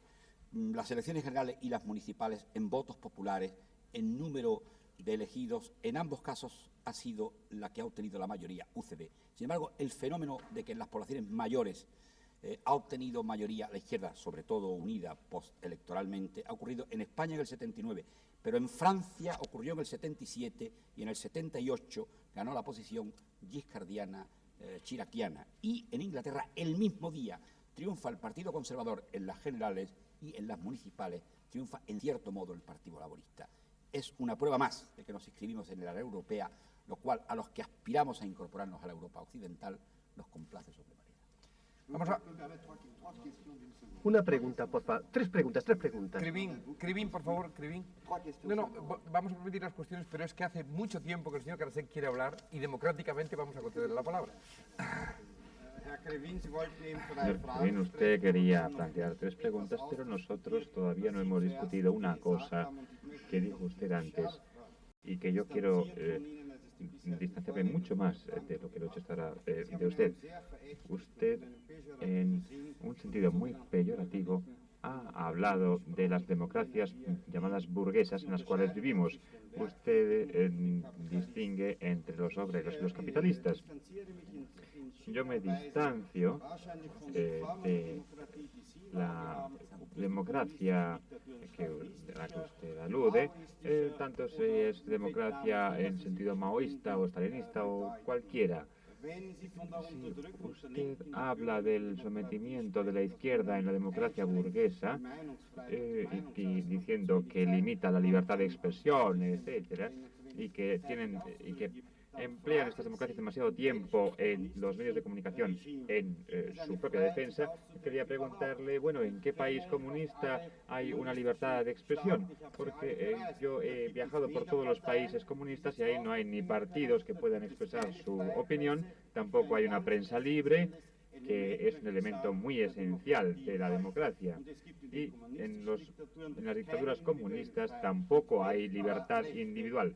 Entonces, ¿con qué derechos, le quiero preguntar, con qué derecho limita el Estado la libertad de los individuos? ¿Con qué derechos le dice a los artistas cómo deben escribir, cómo deben pintar o cómo deben hacer las esculturas? Aquí se lesionan unos elementos muy fundamentales y yo no estoy en absoluto impresionado por la crítica que ha realizado usted sobre los países democráticos en el sentido que usted ha hablado. Todos quieren hablar, respetamos los turnos, entonces vamos a respetar los turnos, Cribín, porque todos realmente en el curso de discusión se les ocurren cosas. Adelante, García Trevijano y Eli.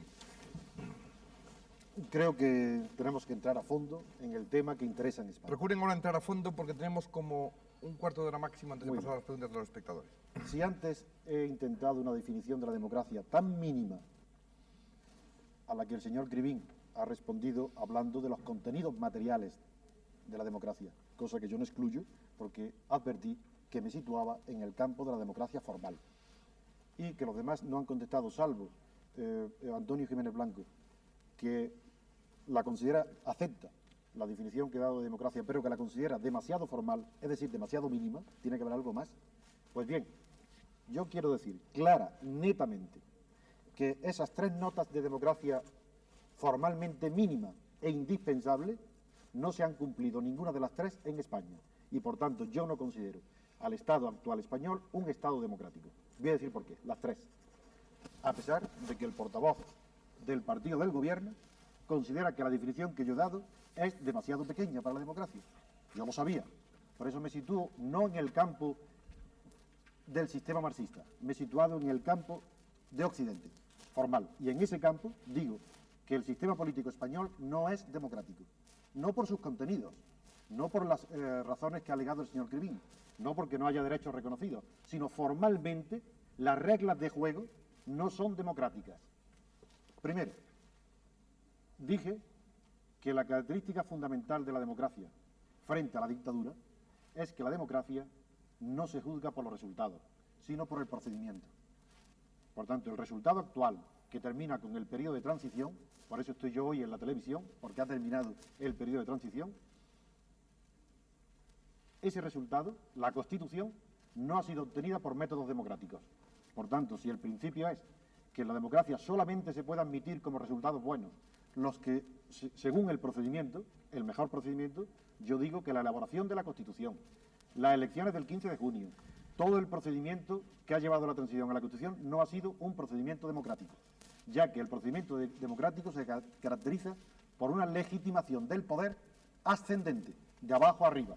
En cambio, lo que en España tenemos, bueno o malo, yo no lo juzgo, es algo que ha venido de arriba hacia abajo, es decir, de una forma autocrática.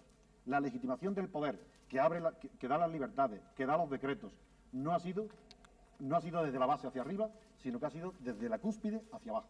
Primer punto. Segundo punto. El poder del Estado no está, los que ejercitan el poder del Estado no están legitimados por el sufragio universal, ni de una forma directa ni de una forma indirecta. Es verdad que el régimen parlamentario, no entro en ese tema, es el que ha legitimado el gobierno actual, pero el Estado español, a diferencia de los Estados europeos, y eso lo digo especialmente para los invitados extranjeros, no es un Estado que haya ido acumulando las nuevas funciones del Estado moderno en un régimen de libertades como ha pasado en Europa. Así, la diferencia entre el Estado liberal del siglo XIX y el Estado democrático de hoy en Europa es abismal. Hay más diferencia casi que de un Estado actual de Occidente que al Estado socialista. El Estado liberal se caracteriza porque no interviene para nada en los asuntos económicos.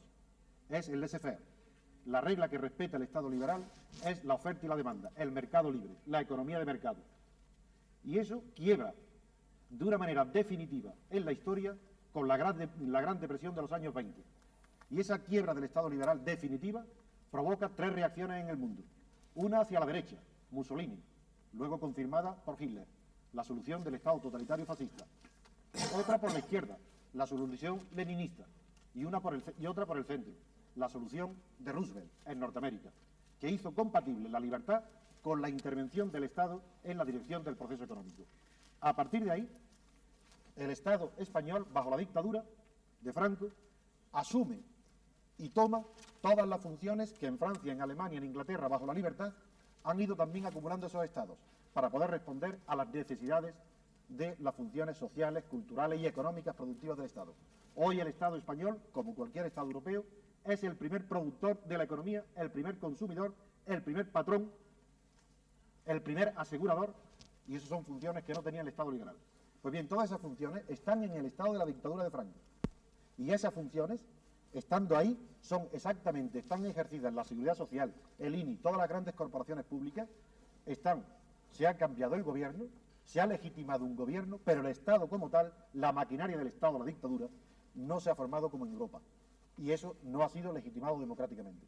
Pero en segundo lugar, tampoco hay posibilidad de control del Parlamento sobre ese poder del Estado. Porque hoy todo el mundo informado sabe que los grandes poderes del Estado en esas funciones no se ejercitan desde el Parlamento. Son poderes extraparlamentarios. Y por eso yo no critico a los partidos políticos que den la espalda al Parlamento y traten todos los asuntos en los pasillos fuera del Parlamento.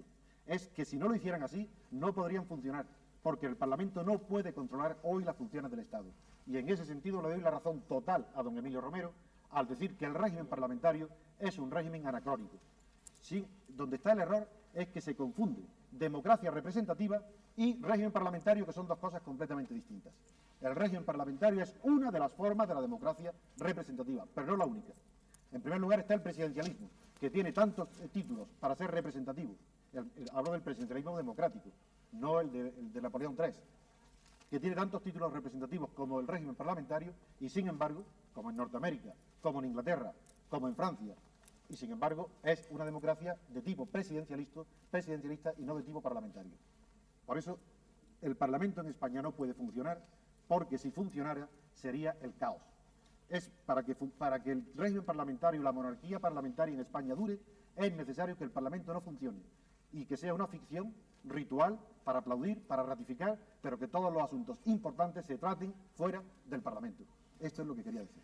Vamos a ver, me van a permitir que les diga que ahora sean realmente muy breves, porque si no van a quedarse sin palabra algunos, y realmente creo que todos, de modo que vamos por partes, vamos a respetar el orden si les parece, Elin quería, muy rápidamente, del orden de 2 minutos. Sí, los temas son grandes y el tiempo es poco, pero me ha gustado mucho oír la intervención del señor Garazek, porque en efecto hay mucho que decir respecto de las utopías, en este caso, aplicables a dónde. ¿Dónde están estas fabulosas profecías que oímos del señor Krivine y además del sentido poco crítico de utilizar tan solo un par de dictaduras en el mundo como si no hubiera unas cuantas docenas más? En ese caso, habría que preguntarse si es que en la China maoísta pues no hay un adoctrinamiento desde la más tierna infancia, y no hay ninguno de esos controles que a él quizá le puedan parecer superfluos en una sociedad libre y democrática. En segundo lugar, que, en fin, ya el señor Karasik ha entrado en ello suficientemente. Sobre el tema de las cámaras de intereses o las terceras cámaras que aludía el señor Emilio Romero, evidentemente esto es un problema que de vez en cuando viene a la discusión y que yo creo que seguirá pendiente durante mucho tiempo, porque es necesario articular de una manera fiable, evidentemente, esa representación de intereses en cualquier democracia. Ahora bien, creo que hay que contar con que los partidos no se dejan arrebatar fácilmente la representatividad y son naturalmente hostiles a compartir el poder con cualquier otra fórmula de representación. Y a su vez, porque también esos mismos intereses económicos, artesanales, cooperativos, sindicales, obreros, empresariales, etcétera, no siempre consiguen a sí mismos dotarse de una suficiente representatividad. Y continuaría también con algún tema del señor Krivine, pero evidentemente, en fin, queda que su expresión, su intervención ha sido muy clara, pero me ha extrañado de la intervención del señor Jiménez Blanco al decir que al adoptar una actitud de partido también clasista, creo que una democracia, como ya ha dicho el señor Peces Barba, la verdad no está en posesión de nadie. La manera de cuantificar la responsabilidad de los gobernantes por votos, esto no quiere decir, como ha supuesto, ya ha querido dejar entendido, señor Krivine, que es que quienes no votan a lo que uno no quiere es que son retrasados mentales, porque esto realmente ahí está quienes nos están viendo para juzgarlo. Creo que en este caso no se puede adoptar una actitud dogmática y por lo tanto hay clases económicas, por supuesto que sí, pero que un partido se autodeclare como partido de clase quiere decir despreciar al resto de los ciudadanos. Quiere decir que es que no hay una ansia de libertad de todos los trabajadores, porque como bien ha dicho el señor Jiménez Blanco, evidentemente no se puede pensar que esos millones y millones de votos que han votado a la señora Thatcher en Inglaterra o al señor Suárez en España o a cualquier otro, es que no son de trabajadores. Esto sería infantil. Vamos a... 2 minutos, Krivine. Quería hacer unas preguntas. Pues adelante con ellas. Tengo la suerte de tener a mi lado a alguien que es del partido del gobierno, a mi izquierda, pero si me doy la vuelta estará a mi derecha. La primera cuestión, primera pregunta, ¿usted cree que podemos construir la democracia en España manteniendo el antiguo aparato franquista? La segunda pregunta, ¿usted piensa que se puede establecer la democracia en España encarcelando a mujeres culpables de abortar? Tercera pregunta, ¿se puede construir la democracia en España, en el Estado español, enviando la policía contra un pueblo, es decir, el pueblo vasco? Y la cuarta pregunta, ¿es construir la democracia, y hablo para Francia, tal vez ocurra lo mismo en España, teniendo un sistema electoral, seamos un poco electoralistas, que haga que para elegir a un diputado comunista se necesiten 3 veces más votos que para un diputado, por ejemplo, de derechas? Yo no soy miembro del Partido Comunista, lo he abandonado por la razón indicada por usted, pero que ciertamente no es su razón. Yo formo parte de la Cuarta Internacional, del movimiento trotskista, que es la primera corriente, antes que cualquier otro, de indicar que el estalinismo era una verdadera caricatura. Por lo tanto, yo no soy ni de la opinión del Gulag ni de la burocracia staliniana. Yo creo que ha sido el mayor enterrador Stalin en el mundo, y es nuestra diferencia, porque usted puede decir, sí, nosotros a la derecha podemos atacar al staliniano, pero nosotros los trotskistas del FRR es si atacamos a los stalinianos es porque hay demasiados trotskistas infiltrados. Si atacamos a este staliniano es porque es la negación del leninismo, es la negación del socialismo y del comunismo, y son por razones diferentes que nosotros atacamos a este stalinismo, no como ustedes. Por lo tanto, esto no quiere decir que en este momento haya que rechazar el combate. Nosotros pensamos que verdaderamente no hay un modelo socialista.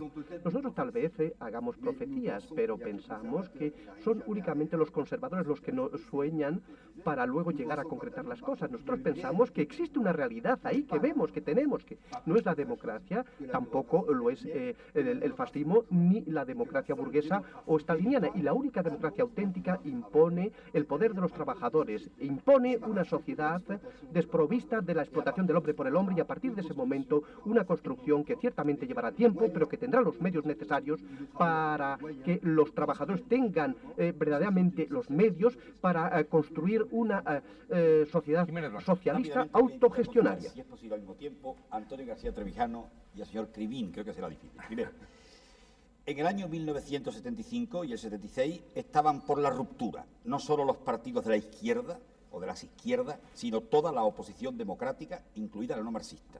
Estamos varios aquí en esa posición. Lo que ocurrió fue que ante el planteamiento reformista del referéndum de diciembre del 76, la inmensa mayoría del pueblo español votó por la reforma y democráticamente fue aceptado. Por tanto, hay democracia en España. El procedimiento fue un método democrático, ratificado por el referéndum del 76, el referéndum del 78 y las elecciones del 79 y del 77. En la Europa del 45, la democracia nace bajo el amparo de los ejércitos de ocupación, de alguna manera protegida, tutelada. O sea que no es el procedimiento democrático que soñaba el señor García Trevijano.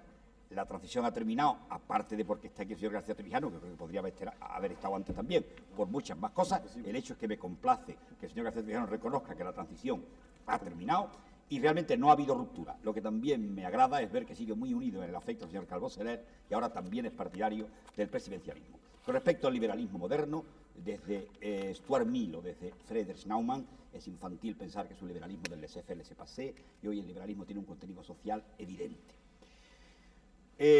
La reforma significa exactamente, señor Crivín, el que no hay ruptura.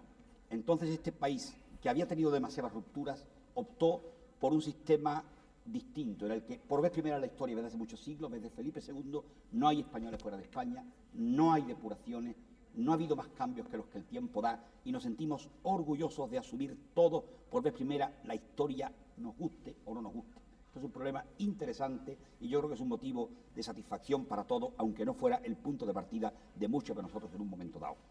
Esto creo que realmente hace que no haya habido ni reforma ni ruptura, sino un tertium genus, quizá la palabra cambio sería la más adecuado, reforma en la forma, legalidad, cambio en el fondo, nuevo sistema. Se van produciendo los cambios en las personas, la clase política está evidentemente muy transformada. Pensar que un líder de 43 años, Suárez, y uno de 34, Felipe González, o 36 ahora, pero me refiero al 77, son la clave del cambio.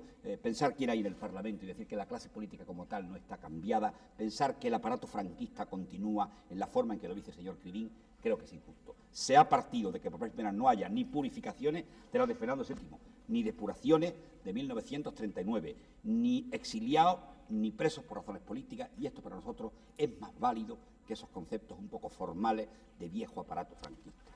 Segundo, yo no he tenido nada que ver, por cierto, con el aparato franquista, jamás. Segundo, con respecto al aborto, la posición de Uniendo Centro Democrático, gustará o no al señor Crivín, pero es muy clara. No somos partidarios en absoluto del aborto. Evidentemente estimamos que se puede ser perfectamente, no solo que se puede ser perfectamente demócrata y ser partidario de que no exista el aborto legalizado, sin perjuicio de la máxima piedad y de una consideración del tema y de un estudio del tema a fondo que permita luchar contra las causas del aborto, y no es hipocresía. Para nosotros la democracia es el respeto del pueblo, la dignidad de la persona, y creemos que ahí hay un tercer ser creado que también tiene derechos democráticos, que es el que se encuentra en el seno de la madre, y desde luego no somos partidarios del aborto. Y estimamos, sin embargo, que esto es democracia. Con respecto a lanzar la policía contra el pueblo vasco, primero es una afirmación, curiosamente, que quizá no estén todos los que están presentes de acuerdo, ni mucho menos. Nosotros sabemos que tenemos un problema en muchos lugares, y especialmente en el pueblo vasco, es una guerra o es una lucha o es un problema que existe desde hace 150 años y que ahora, curiosamente, está en vías de resolución. Y es un problema, el terrorismo sabe perfectamente, señor Crivín, que no es una exclusiva de España, que sería una injusticia atroz cargárselo a la democracia. Lo que ocurre es que el sistema anterior tenía otros procedimientos para solucionar los problemas y el cambiar unas estructuras técnicas para garantizar con respeto de los derechos de la persona humana y con respeto de las garantías jurídicas para conseguir así la seguridad ciudadana se tarda algún tiempo y en eso estamos. Pero yo quería decirle con respecto a este punto, como con respecto al del aborto, que está en la Constitución el principio de que todos tienen derecho a la vida y cada uno de los que mueren en cualquier lugar, pero especialmente en el País Vasco, es algo que viola la Constitución porque el derecho a la vida es sagrado. Con respecto al sistema electoral, el sistema electoral, como ha dicho antes muy bien Antonio García Trevijano, es un problema técnico. Si usted es antielectoralista, cualquier sistema le parecerá mal.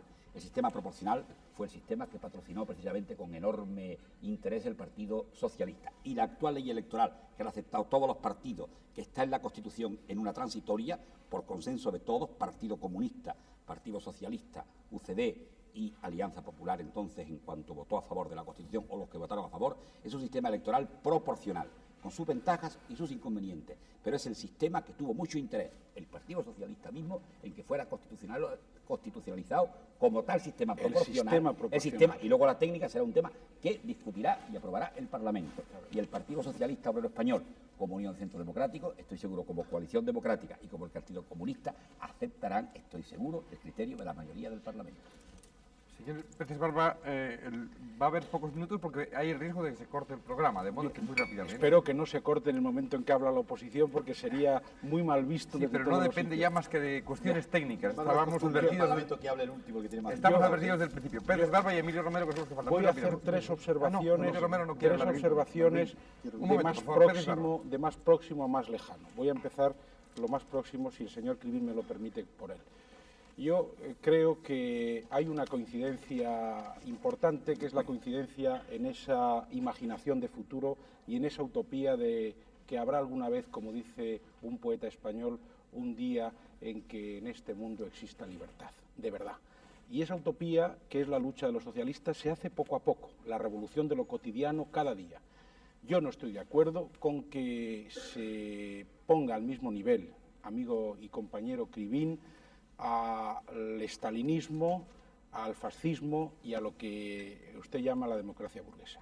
Yo creo que no es justo y, por consiguiente, creo que hay que hacer un cambio cualitativo y, por lo menos para nosotros, creemos que en los dos primeros sistemas no hay nada que hacer y que en el tercero hay una luz para el socialismo. Y por eso nosotros, que hemos vivido el cataclismo español y que hemos visto a dónde nos conducían a veces situaciones de radicalismo que favorecían a la derecha, estamos por la libertad política. Eso sería la primera observación. Y la segunda, también desde la proximidad y desde el afecto, que hay algunos temas españoles que son enormemente complicados, que nosotros no estamos por la solución represiva del problema del País Vasco. Creemos que es un problema que hay que resolverlo entre todos de una manera conjunta, sin ganadores ni vencidos, pero que no se pueden sobre él verter viniendo de fuera ideas a veces demasiado simples, porque es un tema muy complicado y yo creo que en este momento hay una buena voluntad por parte del Partido Nacionalista Vasco, por parte de los partidos mayoritarios allí, por parte del Partido Socialista Obrero Español, por parte del Gobierno, para solucionarlo entre todos de una manera pacífica. En segundo lugar, al señor Jiménez Blanco le diré que me he quedado mucho más preocupado que antes de que me contestase cuando ha dicho que estaba en estudio el tema de la devolución de los bienes de las centrales sindicales. Eso me parece muy grave porque no hay que estudiar nada. Cuando se robó una cosa, como se hizo en 1939, hay que devolvérselo a su propietario, entre otras cosas porque está hasta en el Evangelio. Y por consiguiente un partido que se reclama del humanismo cristiano tiene de alguna manera que ser coherente con ello. Y por fin, a lo que ha dicho el señor García Trevijano, yo no estoy de acuerdo con él. Yo creo que nadie puede tener, yo desde luego no tendría la petulancia, que es el que él no la tiene, de pretender definir la democracia y de pretender decir que España está frente a lo que opina el Consejo de Europa, por ejemplo. Aquí tenemos a su secretario general. España es una democracia. España ha ido a la democracia por un camino complicado, es una democracia formal o política, no es una democracia plena, por consiguiente estamos muy bien dentro del Consejo de Europa. Yo creo que el hecho de que el franquismo haya acumulado en manos públicas una serie de medios y que en este momento el Estado democrático se los encuentre es bueno Es bueno porque eso nos permite combatir contra un individualismo salvaje del capitalismo español con más facilidades, y lo tenemos conseguido, o por lo menos tenemos algunos manos o algunos bienes para ello. Yo creo que no se puede decir que el presidencialismo es mejor que la democracia parlamentaria, y por cierto, no se puede decir que Inglaterra sea una democracia presidencialista, porque es una democracia parlamentaria la más antigua de todas ellas. Lo siento, García Trevijano, que hace tiempo que está levantando la mano, pero Juan Testa, que está aquí, uno de nuestros coordinadores, recogiendo las preguntas de los espectadores. Juan Testa, a ver si nos da tiempo, porque ahora sí que los minutos ya vuelan muchísimo. A ver si nos da tiempo a pasar 3 preguntas de espectadores dirigidas a alguien y que conteste muy rápidamente aquí, por favor. Bien, señor Peces Barba, ¿se limita la democracia a ser una lucha de partidos con numerosos políticos y cuantiosos gastos, o es algo más? ¿No es posible una democracia más baratita? Bueno, yo creo que efectivamente esos males se pueden atribuir a la democracia. Sobre todo se ha dicho que produce gastos ella, pero yo estoy seguro que han sido muchos más los gastos que han producido para el país los que en la dictadura se han llevado el dinero fuera de España, o los gastos que ha producido la falta de control de determinadas fortunas o de determinados capitostes del régimen anterior. Yo creo que hay que controlar los gastos de la democracia, que la democracia tiene que ser austera, y yo creo que, por ejemplo, si la democracia se centra en el Parlamento, resulta que el Parlamento tiene un presupuesto inferior a la de muchas direcciones generales de este país, que no creo que llegue a los 3.000 millones de pesetas, en un presupuesto que está por los 2 billones. Por consiguiente, yo creo que no es justo el hacer esa afirmación, creo que es de alguna manera superficial, aunque hay que tomar nota en lo que usted pregunta de la preocupación de los ciudadanos por la austeridad de la democracia. Más preguntas, Juan Testa, a ver si nos da tiempo a hacer alguna más incluso de las 3. Señor Jiménez Blanco, ¿cómo está garantizada la defensa de los derechos de las minorías extraparlamentarias en una democracia como la española? Pues yo creo que a través de los 50 primeros artículos, desde luego, en todo el juego de la Constitución, y es un principio fundamental de la misma en toda ella, pero en fin, derechos de la persona humana son para los parlamentarios y para los extraparlamentarios. Los partidos políticos como tales tienen su reconocimiento en la Constitución. El juego de las representaciones está absolutamente garantizado, pueden acudir a las elecciones. En toda ley en que haya se tiene en cuenta la existencia de fuerzas que no están en el Parlamento, y yo creo que a través de toda la Constitución y en el juego del reconocimiento en los 52, 53 primeros artículos de todo el problema de derechos y libertades está absolutamente garantizado el problema de los partidos extraparlamentarios. Más preguntas, Juan Testa, Señor por favor. Karasek, ¿es realmente necesario un organismo supranacional para defender los derechos humanos? Bueno, sobre eso deseo contestar que el Consejo de Europa, del cual yo soy secretario general, no es un organismo supranacional y defiende muy bien los derechos humanos por medio de un tribunal que se ocupa de las denuncias en este sentido. Y ningún Estado sufre ninguna limitación a su soberanía. Está dando tiempo. Adelante. Señor Criví, ¿qué limitaciones tienen unas elecciones como expresión de los deseos del pueblo? He explicado hace un momento, sobre todo en la crítica que se hacía del régimen staliniano, no lo he explicado suficientemente tal vez, que para nosotros una verdadera sociedad socialista tiene que haber una libertad total, completa de expresión y de organización para todas las corrientes políticas. Las elecciones, evidentemente, nosotros estamos en favor, pero una vez que se tienen las elecciones, tenemos varios tipos de elecciones. Podemos ir a las parlamentarias, a la del referéndum. El referéndum a veces tiene unos aspectos de plebiscito, como en la era de De Gaulle. Las verdaderas elecciones democráticas para nosotros implican una sociedad en donde el conjunto de los trabajadores que van a votar estén a pie de igualdad a nivel de los medios. Entiendo, se ha hablado del trabajo hace un momento, de los medios de vivir, etcétera. a nivel de la formación, de la información también. Es decir, que no tengamos una sociedad cortada en dos, que tenga que votar entre explotados y los que explotan. Desde que el momento en que no haya personas que explotan, pues ya tendremos una sociedad libre, en donde las elecciones pues representan lo más democrático. Y he tomado como ejemplo el tipo de elecciones que existe cuando los trabajadores están en lucha en una asamblea general de trabajadores, en un comité de huelga, en donde para mí es un verdadero esbozo de democracia que se produce a través de esta conciencia electoral de los trabajadores. Un espectador plantea una cuestión delicada a los señores Balbín y Romero. ¿Qué títulos políticos o profesionales avalan la presencia del señor Romero en un coloquio sobre democracia, habiendo sido fiel al régimen anterior? Pues debería responder no, yo, pero yo prefiero que responda Emilio Romero, sí. que es el protagonista. Pues los títulos que tengo en una democracia que respeta las libertades es la que se le puede adjudicar a cualquier ciudadano que tiene el derecho de emitir sus opiniones, y al mismo tiempo resulta que mi oficio es el de ser comentarista político, pues es una justificación plena de que esté aquí, porque mi oficio es opinar diariamente sobre los sucesos políticos. En la segunda parte, sobre mis lealtades al viejo sistema, tengo que decir que, como yo, había muchos millones de españoles. Lo que ocurre es que muchos de ellos, ante los demás, tenían un buen perchero de chaquetas. Tener lealtades al viejo régimen no ha supuesto en mí no tener posición crítica respecto a muchas cosas del viejo régimen, y de hecho la he tenido.